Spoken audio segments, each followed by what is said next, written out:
किसान में रवि आजाद।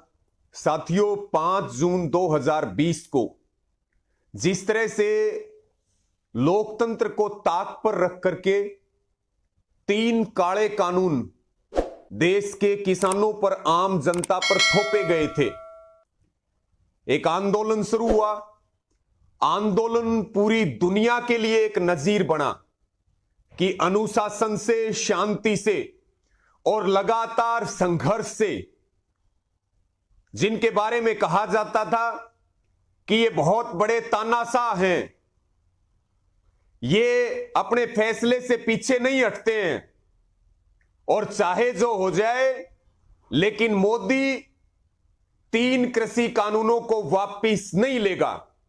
लेकिन जो लगातार संघर्ष चला, लगातार लगभग 1 वर्ष पूरा होने को है और दिल्ली के बॉर्डरों पे जो आंदोलन चला वो केवल 3 कृषि कानूनों को वापिस करवाने के लिए नहीं, केवल एमएसपी के कानून के लिए नहीं, वो देखते देखते लोकतंत्र को बचाने का आंदोलन बढ़ गया, वो देश को बचाने का आंदोलन बढ़ गया।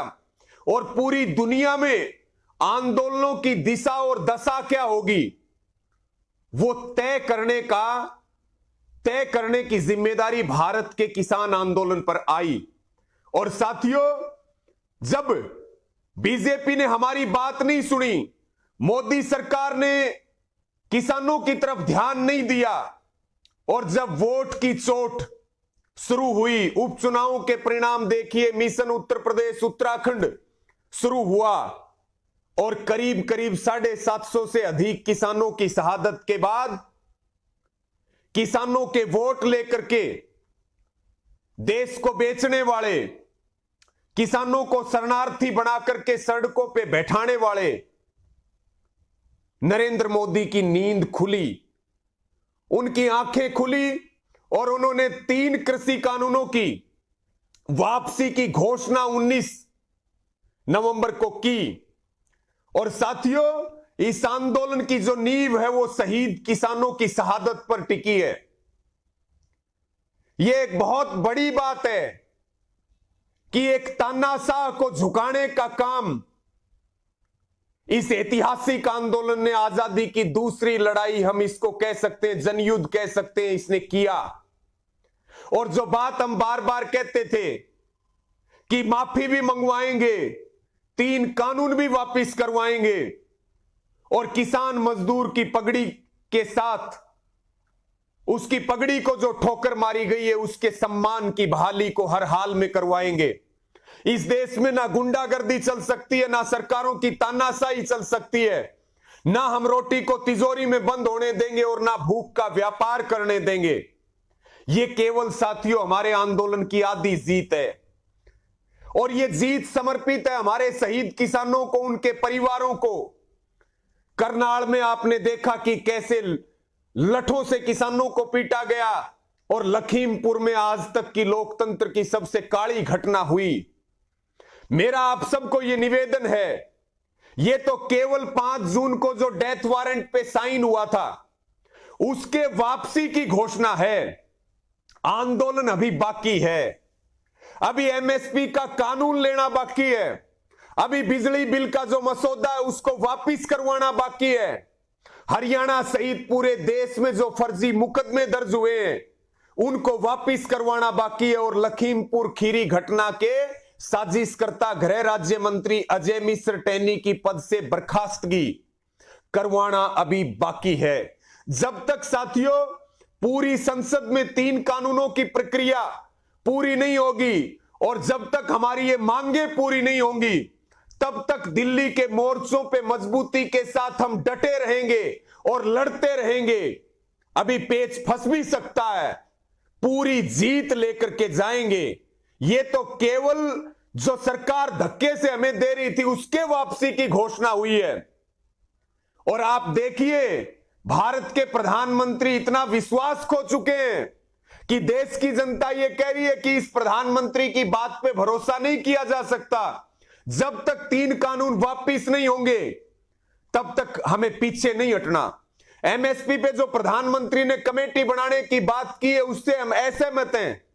हमें कमेटी नहीं, हमें C2+50 के हिसाब से लागत का 1.5 गुना खरीद और भुगतान का गारंटी कानून चाहिए, ताकि भारत के किसान को न्याय मिले, उसकी लूटपाट बंद हो।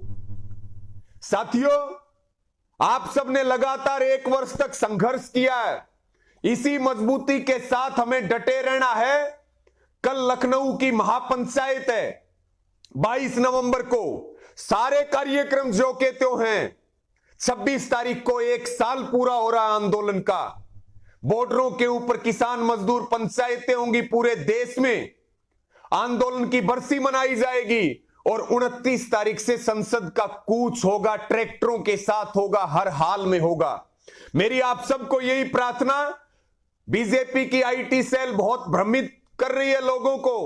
आंदोलन खत्म नहीं हुआ है, एमएसपी नहीं तो आंदोलन वही है। आंदोलन लगातार जारी है, संयुक्त किसान मोर्चा की मीटिंग भी जारी है। अगले निर्णय सारे आपके साथ पूरी डिटेल में रखे जाएंगे। और आज मैं ये भी कहना चाहता हूं कि देश के प्रधानमंत्री ने तो नाक रगड़ दी, लेकिन बीजेपी के वो केंद्रीय मंत्री, कृषि मंत्री की भीड़ इकट्ठा होने से कानून नहीं बदलते।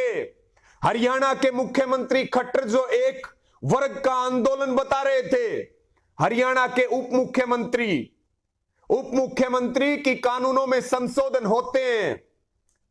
अजय चौटाला जो कह रहे थे कि सड़कों पे उतरने से कानून नहीं बदलते, हरियाणा के कृषि मंत्री जेपी दलाल जो पाकिस्तान की फंडिंग आंदोलन को बता रहे थे, नकली किसान, मुट्ठी भर किसान, ये आरएसएस, बीजेपी और इनके सहयोगी कान खोल करके सुन लें।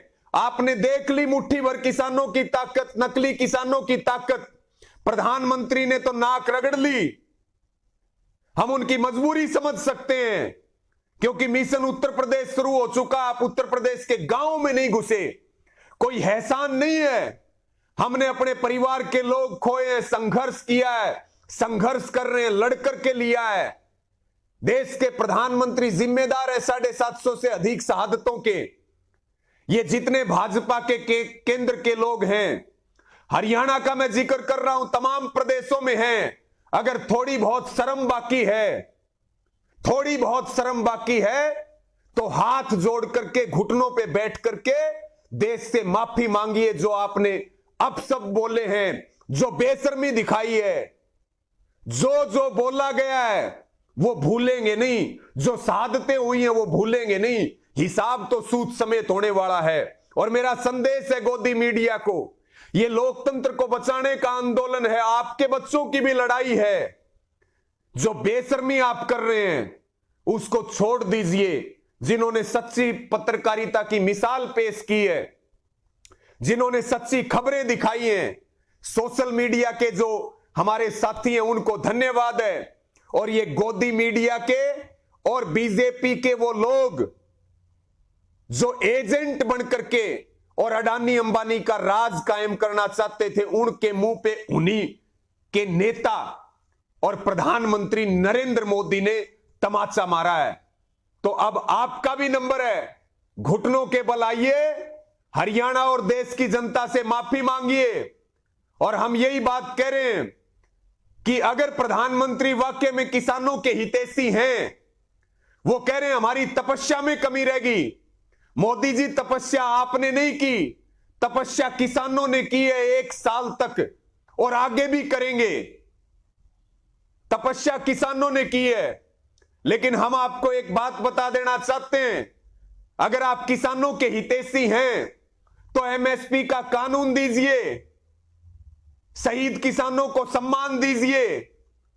आपके मुंह से आज तक शहीद किसानों के लिए एक शब्द भी नहीं निकला है। अगर आप वाकई में किसानों के हितैषी हैं तो कदम आगे बढ़ाइए। हरियाणा के मुख्यमंत्री कह रहे हैं कि घर चले जाइए, आपसे भी हिसाब किताब करेंगे। खट्टर साहब, आपको निवेदन है, जितने मुकदमे आपने अंग्रेजों की सरकार को पार करते हुए हरियाणा में लगभग 50,000 किसानों के ऊपर आपने मुकदमे दर्ज किए, माताओं बहनों डेंगू और टिकरी के ऊपर पहुंचेंगे और इस आंदोलन को एक नई ताकत हमें देने का काम करना। किसी तरह के हमें कंफ्यूजन में नहीं रहना, ना हमें भ्रमित होना है। जो संयुक्त किसान मोर्चा कहे उसके ऊपर पूरी ताकत लगा करके इस आंदोलन को आगे बढ़ाने का काम करें। हम सब मिलकर के लड़ेंगे, इस लोकतंत्र को बचाएंगे, देश के किसान गरीब मजदूर का सम्मान बढ़ाएंगे और इन सरकारों को झुकाते रहेंगे, सबक सिखाते रहेंगे। और बीजेपी के वो लोग जो अब भी भद्दी बयानबाजियां, जो पहले कृषि कानूनों के फायदे गिना रहे थे, अब वो वापस होने के फायदे गिना रहे हैं। चुल्लू भर पानी में डूब के मरना चाहिए ऐसे प्रवक्ताओं को और ऐसे नेताओं को। और एक बीजेपी का बाबा साक्षी महाराज जो कह रहा है फिर आएंगे कानून, हम भी उनको कहना चाहते हैं हम मरे नहीं हैं, हमारा काम आंदोलन करना है। वही घोड़े और मैदान तैयार हैं, लड़ाई आमने सामने की है, इसलिए अपनी जुबान के ऊपर नियंत्रण रखें। अब देश का किसान पीछे हटने वाला नहीं है। बहुत धन्यवाद सबको। जय जवान जय किसान।